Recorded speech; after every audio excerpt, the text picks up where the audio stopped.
Water wave tsunami, the ocean's deadliest secret. A calm morning before the storm. Imagine standing on a beach at sunrise. The sea looks peaceful. Waves roll gently. Fishermen pull in their nets. Children play in the sand. But sometimes the calmest sea hides the greatest danger. Without warning, the ocean can rise like a monster and wipe away everything in sight. This is the terrifying reality of a tsunami. A natural disaster so powerful that in minutes, it can erase entire cities and change the history of nations. What exactly is a tsunami? The word tsunami comes from Japan. Tsu means harbor. Nami means wave. But don't be fooled. This is no ordinary wave. Tsunamis are caused when a massive amount of water is suddenly displaced. This can happen when the ocean floor shifts during an earthquake, when a volcano erupts, when a mountain collapses into the sea, or even when a meteorite crashes into the ocean. Once set in motion, tsunami waves can race across the ocean as fast as a jet, up to 800 kilometers per hour. Out in the deep sea, these waves may be invisible, only a meter high. Ships often sail over them without even noticing. But when they reach shallow coastal waters, the waves slow down and the water piles up. Suddenly, that small ripple transforms into a towering wall of destruction, sometimes over 30 meters high. Natural signs of a tsunami. The ocean gives warnings if you know how to listen. Long or strong earthquakes. If you feel the ground shaking near the coast for more than 20 seconds, that's a red flag. The ocean pulling back. Sometimes the sea drains away, exposing reefs and seabeds. This looks strange and fascinating, but it's one of the deadliest signs. A strange roar. Survivors describe the sound as a thunderous boom, like a jet engine or a train rushing toward you. Animals acting strangely. Before the 2004 Indian Ocean tsunami, elephants in Sri Lanka rushed inland, birds went silent, and dogs refused to go near the water. Animals sense what humans often miss. The rule is simple. If the ground shakes, if the sea withdraws, or if the ocean roars, run inland and uphill immediately. The Indian Ocean Tsunami of 2004. December 26, 2004. The day after Christmas. A magnitude 9.1 earthquake ripped open the seafloor off the coast of Sumatra, Indonesia. The rupture stretched for more than 1,000 kilometers.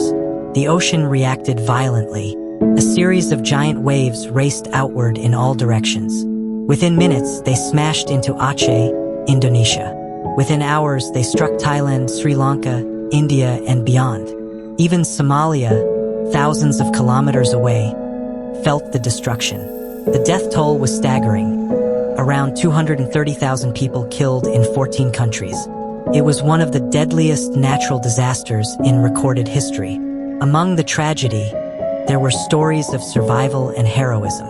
On a beach in Thailand, 10-year-old Tilly Smith noticed the sea pulling back. She remembered her geography lesson in school just weeks earlier. She screamed, "It's a tsunami! Run!" Her warning saved over 100 people. In Banda Aceh, 7-year-old Martunis was swept away from his home. For 21 days he survived alone, drinking rainwater and eating packets of noodles he found floating. When rescuers finally found him, he was weak but alive.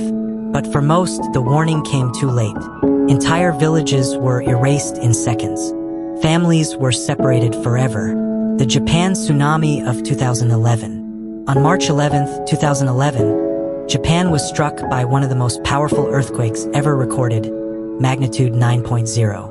Within half an hour, waves as high as 40 meters crashed onto Japan's northeast coast. Entire neighborhoods vanished under black water. Cars, buildings, and even airplanes were swept away like toys. The tsunami also triggered the Fukushima nuclear disaster, spreading radiation and forcing mass evacuations. One man, Hiramitsu Shinkawa, was carried out to sea clinging to the roof of his house. For 2 days, he floated alone before being rescued. In the city of Kamaishi, school children survived because of years of tsunami drills. The moment the earthquake ended, they ran uphill without hesitation. Their quick thinking saved nearly every child. This became known as the Kamaishi miracle. Over 15,000 people died that day. Thousands more remain missing. Other historical tsunamis. The ocean has unleashed its fury many times before. In 1755, Lisbon, Portugal, was destroyed by a massive earthquake and tsunami. More than 60,000 people died, and waves reached the Caribbean. In 1883, the volcano Krakatoa exploded in Indonesia, generating tsunamis over 40 meters high. Entire coastal towns were obliterated. Around 36,000 people perished. In 1958, in Lituya Bay, Alaska, a landslide created the tallest wave ever recorded, 524 meters high. The wave scraped entire mountainsides clean. Fortunately, it struck a remote bay rather than a city. In 1960, the strongest earthquake in history, magnitude 9.5, struck Chile. The resulting tsunami traveled across the Pacific, killing people in Hawaii, Japan, and the Philippines. Why tsunamis are so deadly? Tsunamis are more terrifying than most people realize. They don't come as a single wave. They come as a series of waves, sometimes lasting for hours. The first may be small, but the second or third can be enormous. The water is not just water. It is filled with debris, trees, cars, houses, and steel, turning the waves into battering rams. Just 30 centimeters of rushing water can knock an adult off their feet. Imagine several meters of water moving faster than a car, and they travel across entire oceans. A tsunami that starts in Chile can reach Japan. One triggered near Alaska can hit Hawaii. You cannot swim. You cannot surf. You cannot outrun the waves once they are upon you. The only survival strategy is to get to higher ground fast. Survival stories from around the world.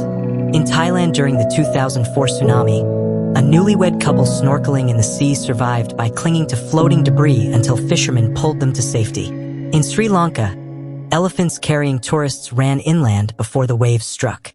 Those who followed them survived. In Indonesia, a woman named Rusna climbed a coconut tree and held on for hours as the waves raged below. She survived when many others did not. In Japan in 2011, a school principal made the mistake of keeping children in a gymnasium after the earthquake, waiting for instructions. Many of those children drowned. Just kilometers away, other schools that ran immediately uphill survived almost entirely. These stories show the thin line between life and death during a tsunami. Often just a single decision, a few seconds of action. Future tsunami threats. Scientists warn that future tsunamis are not just possible, they are inevitable. The Cascadia subduction zone off the Pacific Northwest is perhaps the most feared. It runs from Northern California to Vancouver Island. Experts say there is up to a 37% chance of a megaquake in the next 50 years.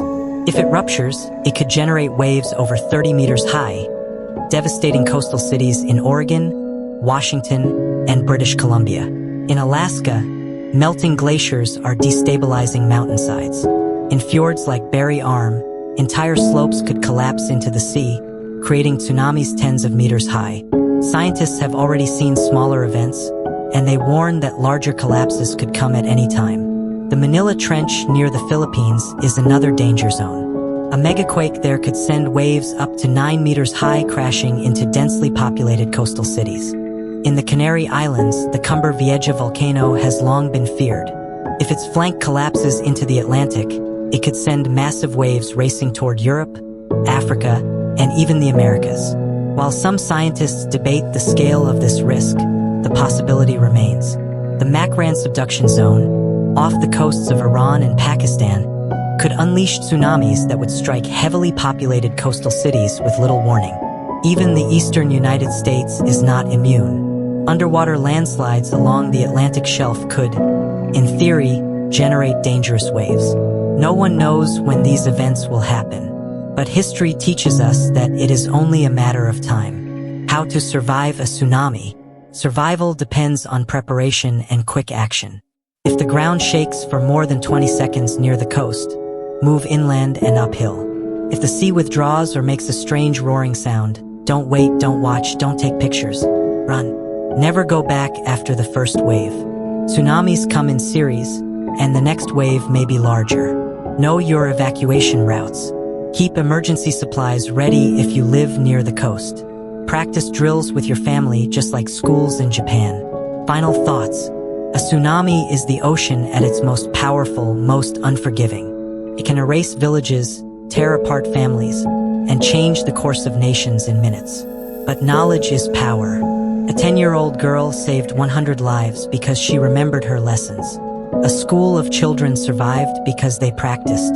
The ocean provides life, beauty, and food. But when it rises as a tsunami, hesitation can mean death. So remember this rule. If the ground shakes, if the sea pulls back, or if the ocean roars, run inland, run uphill, and don't look back. Stay alert, stay safe, and never underestimate the sea.